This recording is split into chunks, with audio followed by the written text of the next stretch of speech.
ओम श्रीकृष्ण परब्रह्मणे नमः।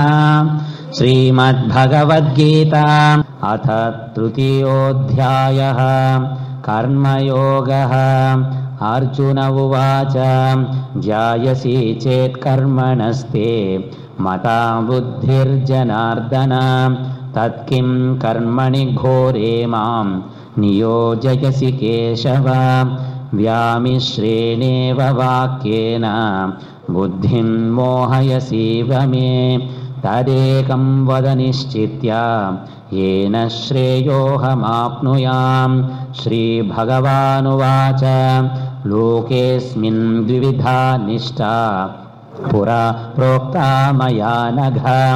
ज्ञानयोगेन साङ्ख्यानां कर्मयोगेन योगिनां न कर्मणामनारम्भात् नैष्कर्म्यं पुरुषोऽश्नुते न च सन्न्यसनात् एव सिद्धिं समधिगच्छति।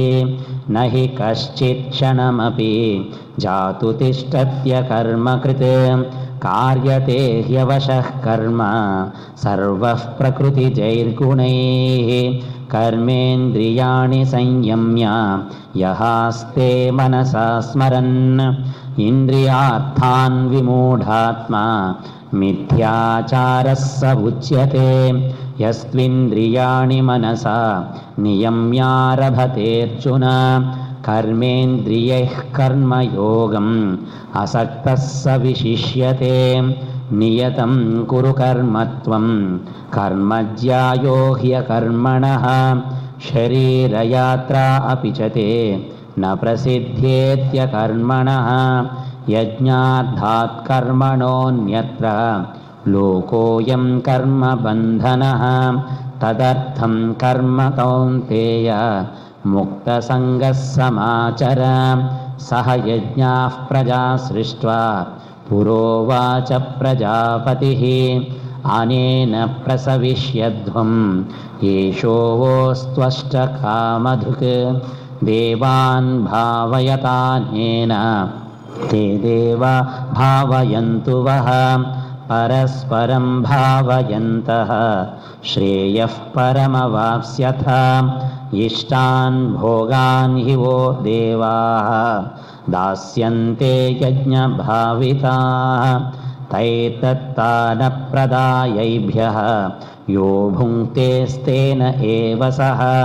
यज्ञशिष्टाशिनः सन्तः मुच्यन्ते सर्वकिल्बिषैः भुञ्जते ते त्वघं पापाः ये पचन्त्यात्मकारणात्। अन्नात् भवन्ति भूतानि पर्जन्यात् अन्नसम्भवः। यज्ञात् भवति पर्जन्यः यज्ञः कर्मसमुद्भवः। कर्म ब्रह्मोद्भवं विद्धि ब्रह्माक्षरसमुद्भवं। तस्मात् सर्वगतं ब्रह्म नित्यं यज्ञे प्रतिष्ठितम्। एवं प्रवर्तितं चक्रं नानुवर्तयतीह यः। अघायुरिन्द्रियारामः मोघं पार्थ स जीवति। यस्त्वात्मरतिरेव स्यात् आत्मतृप्तश्च मानवः। आत्मन्येव च सन्तुष्टः तस्य कार्यं न विद्यते। नैव तस्य कृतेनार्थः नाकृते नेह कश्चन। न चास्य सर्वभूतेषु कश्चित् अर्थव्यपाश्रयः। तस्मात् असक्तः सततं कार्यं कर्म समाचर। असक्तो ह्याचरन् कर्म परमाप्नोति पूरुषः। कर्मणैव हि संसिद्धिम् आस्थिता जनकादयः। लोकसङ्ग्रहमे वापि सम्पश्यन् कर्तुमर्हसि। यद्यदाचरति श्रेष्ठः तत्तदेवेतरो जनः। स यत्प्रमाणं कुरुते लोकस्तदनुवर्तते। न मे पार्थास्ति कर्तव्यं त्रिषु लोकेषु किञ्चन। नानवाप्तमवाप्तव्यं वर्तः एव च कर्मणे यदि ह्यहं न वर्तेयं जातु कर्मण्यतन्द्रितः मम वर्त्मानुवर्तन्ते मनुष्याः पार्थ सर्वशः उत्सीदेयुरिमे लोकाः न कुर्यां कर्म चेत् अहं संकरस्य च कर्ता स्याम् उपहन्याम् इमाः प्रजाः सक्ताः कर्मण्य विद्वांसः यथा कुर्वन्ति भारत कुर्यात् विद्वांस्तथा असक्तः चिकीर्षुर्लोकसङ्ग्रहं न बुद्धिभेदं जनयेत् अज्ञानं कर्मसङ्गिनां जोषयेत् सर्वकर्माणि विद्वान् युक्तः समाचरन् प्रकृतेः क्रियमाणानि गुणैः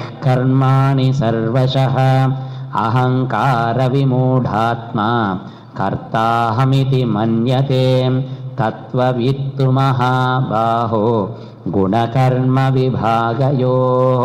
गुणा गुणेषु वर्तन्ते इति मत्वा न सज्जते प्रकृतेर्गुणसम्मूढाः सज्जन्ते गुणकर्मसु तान् कृत्स्नविदो मन्दान् कृत्स्नविन्न विचालयेत् मयि सर्वाणि कर्माणि सन्न्यस्य अध्यात्मचेतसा निराशीर्निर्ममो भूत्वा युध्यस्व विगतज्वरः ये मे मतमिदं नित्यम् अनुतिष्ठन्ति मानवाः श्रद्धावन्तो न सूयन्तः मुच्यन्ते तेऽपि कर्मभिः ये त्वेतद् अभ्यसूयन्तः नानुतिष्ठन्ति मे मतं सर्वज्ञानविमूढांस्तान् विद्धि नष्टान चेतसः सदृशं चेष्टते स्वस्याः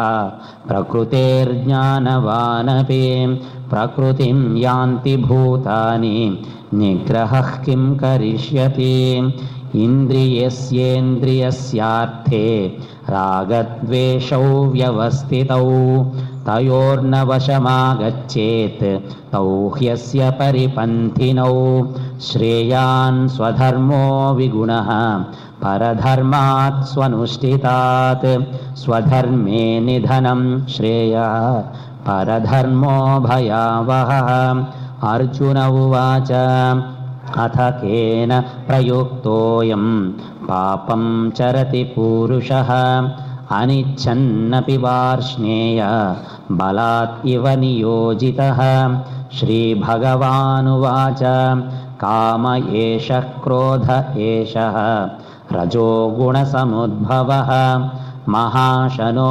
महात्मा विध्येनं इह वैरिणं धूमेनाव्रियते वह्निः यथादर्शो मलेन च यथोल्बेनावृतो गर्भः तथा तेनेदमावृतम् आवृतं ज्ञानमेतेन ज्ञानिनो नित्यवैरिणा कामरूपेण कौन्तेय दुष्पूरेणानलेन च इन्द्रियाणि मनो बुद्धिः अस्याधिष्ठानमुच्यते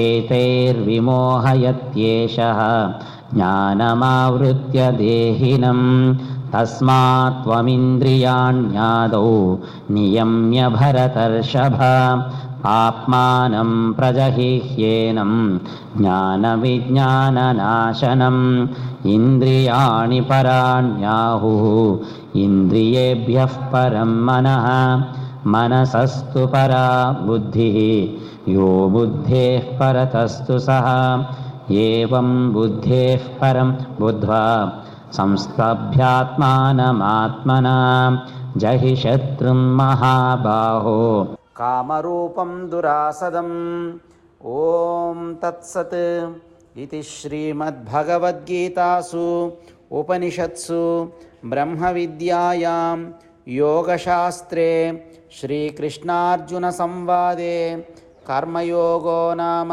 तृतीयोऽध्यायः।